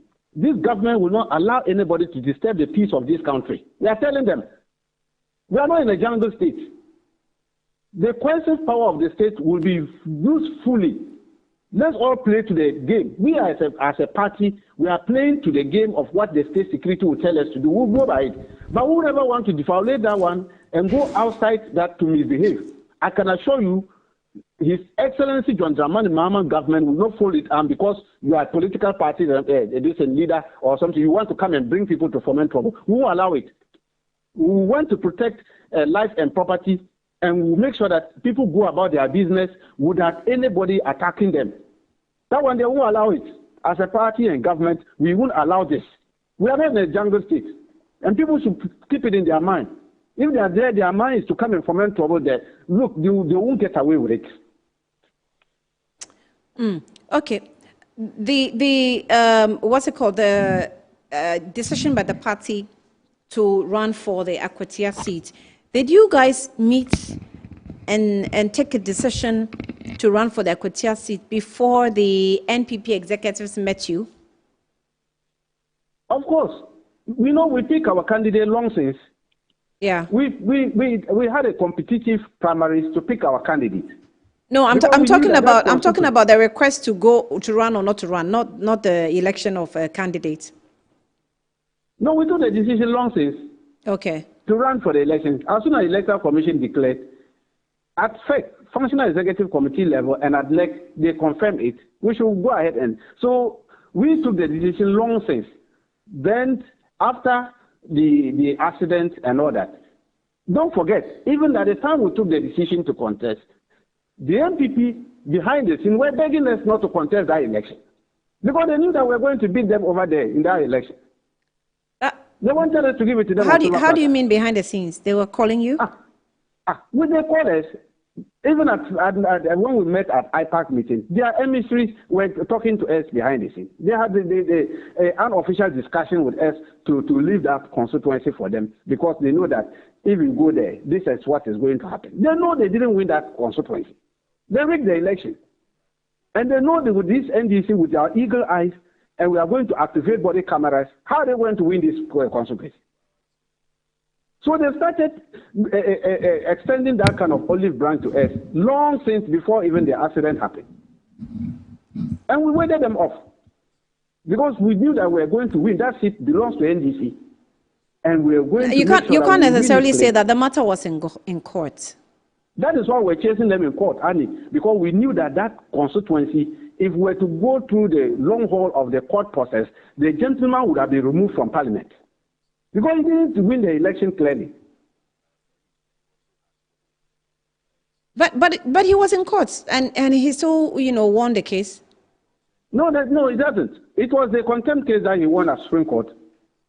That was vacated. The main issue, the main election petition was being run at the Kufridwa High Court. So we're with him at the Kufridwa High Court, prosecuting the main election petition. Yeah. When unfortunately he lost his life.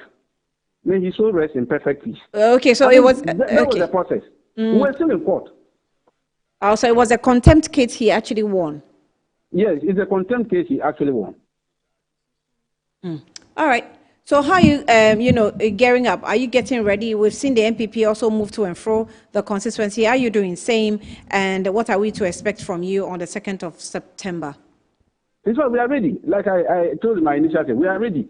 We are prepared, ready for the constituency. Our team is already in the field. My other colleague is leading the team. They are in the field as we speak now. I am handling some other aspects. And we have segmented the work to ourselves. And we are working towards that. As we speak now, they are in the field and mapping up all our plans. Our strategies are in full force. Annie, I can assure you, by 2nd September, MPP would have known that they have lost the election before even the first ballot is cast. Who do we hold responsible should there be any violence erupting in that area during these by-elections? Because by-elections, normally you see that by-elections are not. And there are MPs who are sounding alarm bells. Hold them responsible. Why should we do that? Is the MPP is not in government? No, I'm saying that, Annie, you are going to election and you are already talking of bloodshed. You are already sounding, being pessimistic of the peaceful nature of the election. Are you not the one prepared in the grounds of violence? No, it's just it's just a natural response. If I went into a place and I was attacked this way, the next time I'm going to a similar place, I will go protected. Annie, sorry, if you are going to a place and you have a premeditated mind and you have a weapon with you, that is how your mind is going to be. Even you are already preparing yourself for violence. That's why I say I have never visited any polling station since 1992 doing election with any weapon with me. Why? Why should I go to elections or prepare myself? I'm going for election and I'm carrying weapons. It means I already have prejudiced minds that this is what is going to happen. And I'm saying they should stop that kind of thing. It's about ideas. They should come and tell the people what they can do for them. Once we also tell them what we can do for them, allow the voters to come on that day, come and queue and vote. Don't come there with pepper spray. Walk into the polling center and begin and start asking questions that doesn't make sense. We're expecting that my sister, the MPP woman, should have known that we're doing parliamentary election. But the question she went there was asking even triggered a lot of things that it appears she didn't understand the electoral processes of Ghana. And she has been an MP before. She went when asking... When parliamentary elections, you deploy only one party agent.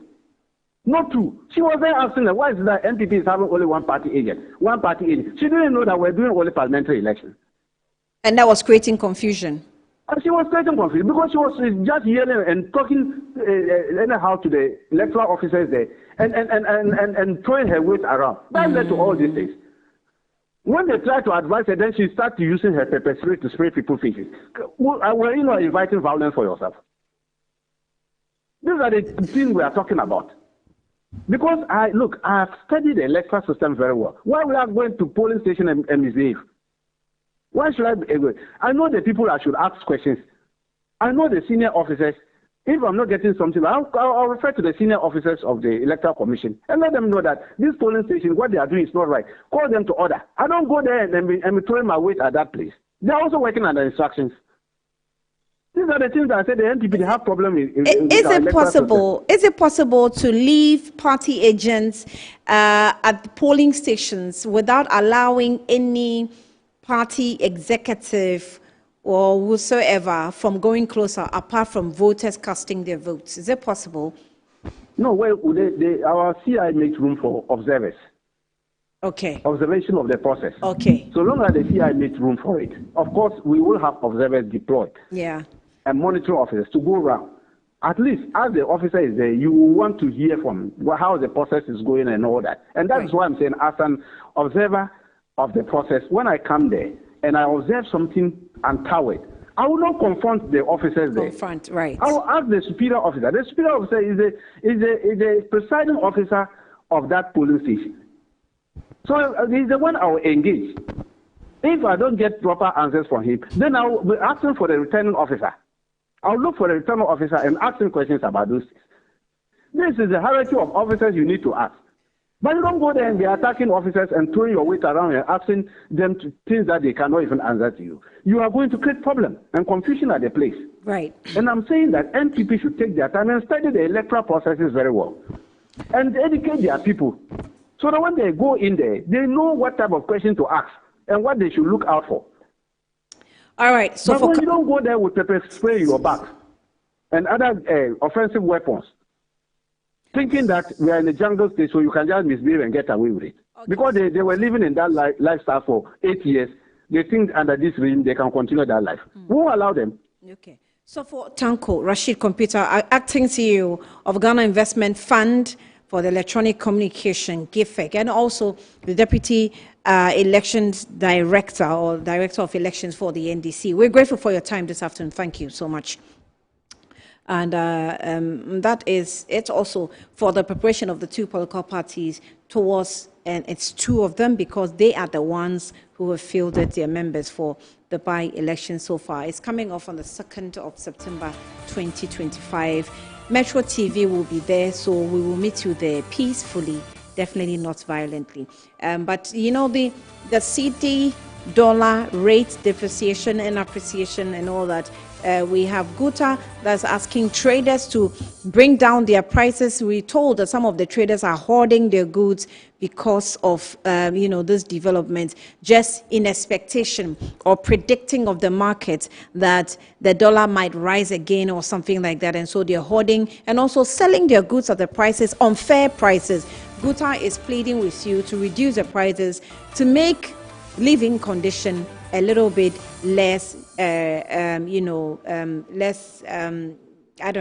expensive for persons who are actually buying your goods. I'm sure Metro TV will give you some more details of that in subsequent bulletin at 7 p.m. We'll draw the curtain here on Good Afternoon Ghana. Thank you for watching. We're back tomorrow.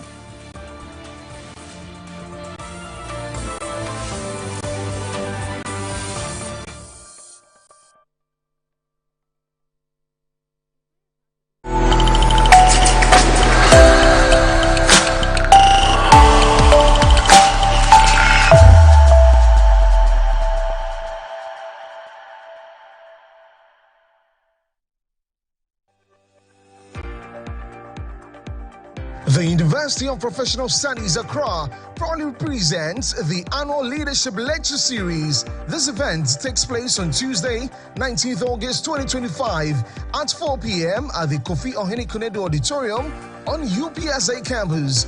The topic for this year is the geopolitics and geoeconomics of de-dollarization, BRICS currency strategy, lessons for Africa's common currency, and beyond. Join this powerful conversation on currency, trade,